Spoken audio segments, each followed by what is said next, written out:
ఆస్తులు సృష్టించడం అంటారు. ఏం సృష్టించారు అధ్యక్ష ఒక్కటి చెప్పు. కాళేశ్వరం.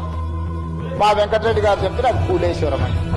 3 ఏళ్లలో 1,02,000 కోట్లు కాంట్రాక్టర్లకు పే చేసి మొదటి 5 సంవత్సరాలు ఒక ఆయన మంత్రి, 5 సంవత్సరాలు ఇంకొక ఆయన మంత్రి. ఆ శాఖకు ఇద్దరు కలిసి పోటీలు పడి మొత్తం వాళ్ళు ఇంజనీరు, సైంటిస్టు, డాక్టరు, లాయరు.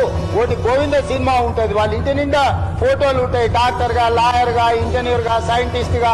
నిజంగానే అమ్మాయి పెళ్లి చూపులకు వచ్చి అవన్నీ చూసి నీకు అన్ని చదువుకుంటాం పెళ్లి చేసుకుంటారు. తర్వాత చూస్తే వాళ్ళకి ఓనమాలు కూడా రావు, ఇచ్చిపెట్టి పోతా అంటది. ఇంకా పెద్దలందరూ కూర్చొని పంచాయతీ చెప్తారు. అట్లా కాదు రా నాయన, పెళ్లి అయితే ఎట్లో గట్ల సంసారం చేయి, ఇట్లా కాదు కుదరదు. వాడి ఫోటోలు దిగ పిచ్చున్నది, ఇవన్నీ పిచ్చుకొని చేసుకుంటాడు. కాకపోతే మనిషి మంచోడే. ఇవాళ డాక్టర్లు, లాయర్లు, ఇంజనీర్లు, 80,000 పుస్తకాలు అన్ని మీరే చదివినాం అని చెప్పి కట్టి అది కుప్ప కూలిపోయింది. దాంట్లో నీళ్లు నింపడినట్టు. నీళ్లు నింపితే కొట్టుకుపోతుందని ఎన్డీఏ చెప్తుంది.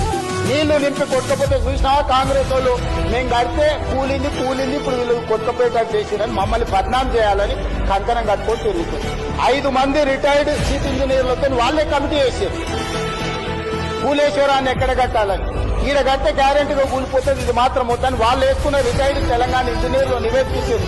తుమ్మిడేటి దగ్గరనే కట్టండి, తర్వాత ప్రత్యామ్నాయాల కింద ఒకవేళ మీరు మేడికట్టే దగ్గర కట్టేదానికి కుప్ప కూలుతుందని వాళ్ళు తెలంగాణ వచ్చిన తర్వాత విజ్ఞత కలిగిన తెలంగాణ రిటైర్డ్ చీఫ్ ఇంజనీర్లు 5 మందితో వాళ్ళు కమిటీ అయితే కమిటీ స్పష్టమైన నివేదిస్తుంది అధ్యక్ష అక్కడ కట్టొద్దని. దాని పరితగింపుతోనే అక్కడ కట్టే అది కూలిపోయింది. ప్రజలకు క్షమాపణ చెప్పి తప్పు జరిగింది ఏం చేద్దామని అడగకుండా ఇంకా బుకాయించే పని.